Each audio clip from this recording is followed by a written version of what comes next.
Hip-hop star Lil Wayne doesn't ordinarily give interviews, but Nightline's no ordinary broadcast. A controversial encounter with the rapper is already getting major attention on Twitter. Here's ABC's Lindsay Davis. Well, ladies and gentlemen, my name is Lil Wayne. He's a rapper whose lifestyle has all the trappings of a bona fide rock star. I'm gonna marry him. He's my idol. Lil Wayne changed my life with his music. Over the past 3 years, Nightline has been granted rare access to the reclusive hip-hop icon, Lil Wayne. I'm a slave for your ear. I'll die to make what you hear great. Lil Wayne has been making music for nearly 25 years, with hits like Lollipop, a mogul discovering megastars like Nicki Minaj and Drake. Lil Wayne, born Dwayne Carter, was first discovered by New Orleans rapper Birdman, who quickly signed him to his record label, Cash Money.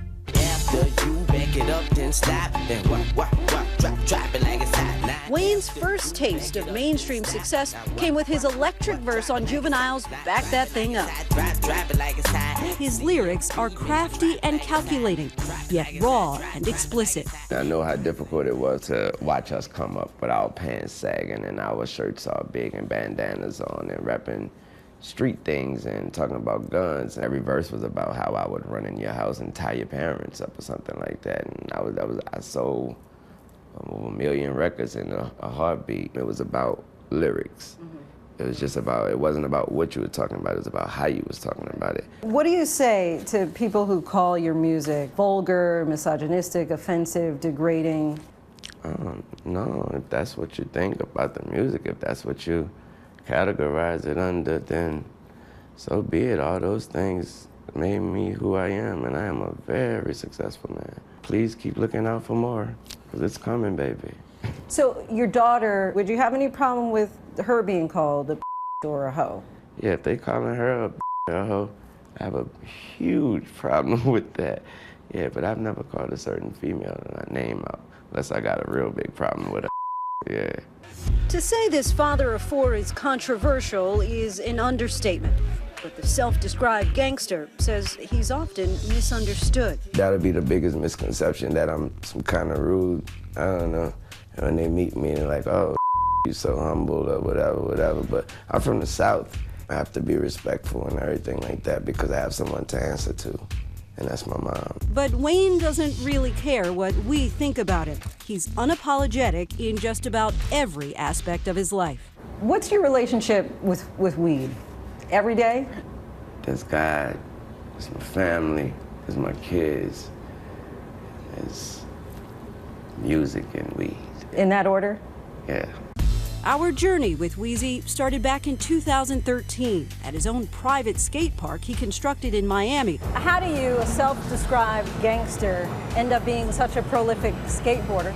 I just fell in love with skating, plain and simple. The thing you love most about it is landing the tricks, landing them and landing them well, and being able to say you did that. A few months later, he invited us to Amsterdam, backstage at a sold-out performance. What are you thinking about when you're walking on stage? Usually what's on my mind is just impressing the people, and I'm usually trying to feel the crowd out first. Let's go! Let's go! Being on stage for me is everything I ever dreamed of. I'm always at home on stage. Nowadays, Wayne has been making more headlines than music. Due to an ongoing legal battle, his completed Carter 5 album remains on the shelf, which is why he says he chose now to release a memoir. Gone Till November is a diary that chronicles the 8 months he spent at Rikers Island for an illegal weapon possession. When you look back at prison, has it been life-changing? I learned a lot about people. You're all on the same level. You're all going through the same thing. Everybody wants to go home. But outside of a jail cell, his celebrity status has clearly shaped his perspective, recently stirring controversy on Fox Sports when he said he personally doesn't see racism because so many of his fans are white. I thought that was clearly a message that there was no such thing as racism. There was a lot of backlash from people about that. Would you change it, what you said, or you still feel the same way? What's your thought on Black Lives Matter? What is it? What do you mean? The idea is that there's this movement called Black Lives Matter, thinking that the rest of America didn't seem to understand that Black Lives Matter. It just sounds weird. I didn't know that you put a name on. It's not a name, it's not whatever. It's somebody got shot by police and for up reason. I am a young, black, rich. If that don't let you know that America understands Black matter these days, I don't know what it is. Don't come at me with that dumb man.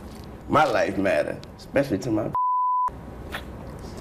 Do you separate yourself from it? I don't feel connected to a damn thing that ain't got nothing to do with me. If you do, you crazy. You connected to this flag right. As I'm connected, I'm a gangbanger, man. I'm connected. He ended our interview angrily. Politician. Lil Wayne is in the business of making music, not apologies. For Nightline, I'm Lindsay Davis in New York. Really? A man who makes his living using offensive language offended by a question? Okay, that's one way to end an interview. This story's already gotten lots of reaction on social media. Please weigh in with your thoughts.